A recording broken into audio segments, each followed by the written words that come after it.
On today's Community Wednesday, let's break down the Rytec AMR with Thermite Rounds.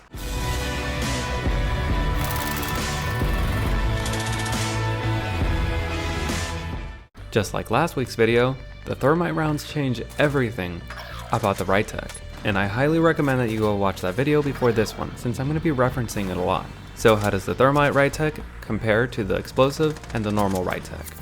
This build will be using the Rytec AMR suppressor, F-Tac 7 straight barrel, TAC laser, Cronin C480 Pro optic, and the 25x59mm Thermite 5-round mags. So let's take a look at the stats, starting with mobility.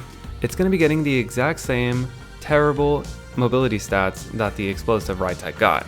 It's one of the slowest weapons in the game, with an extremely slow ADS time at 760 milliseconds, and the worst ADS strafe speed as well. However, it's going to get about 25 meters per second more in bullet velocity than the explosive Rytec.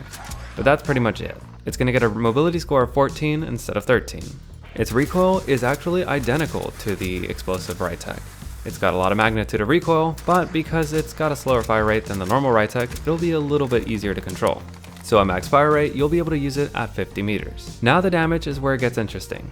It has a drop off at 103 meters. In the first damage range, it's going to be dealing 153 damage to the head, 112 to the upper torso, 102 to the lower torso, and 91 to the limb. In the second damage range, it's 148 to the head, 108 to the upper torso, 99 to the lower torso, and 89 to the limbs. This means you'd need 3 shots to kill everywhere except for headshots in the first damage range. Except, it's got thermite damage. And it works like this. It deals 39 extra damage over the course of around 3 seconds. So in the first damage range for upper torso and the second damage range for headshots, you can get a 2-shot kill. However, this means that the only true TTKs listed here are the first damage range headshot, lower torso, second damage range upper torso, and lower torso. All the others will have burn damage factored in.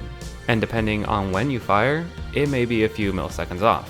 And it's why the first damage range upper torso is not going to be getting a green TTK, since it will need most of its burn time in order to get that kill.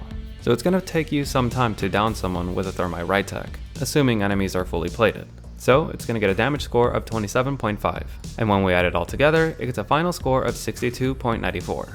This is an extremely low score for a weapon, but it's perfectly understandable why. Even at point blank, it's impossible to get a one-shot kill. Something that sniper rifles should definitely be able to do, especially ones with slow fire rate and that require a 3-shot kill if you don't hit them in the head. All the downsides from the explosive Rytec are still here.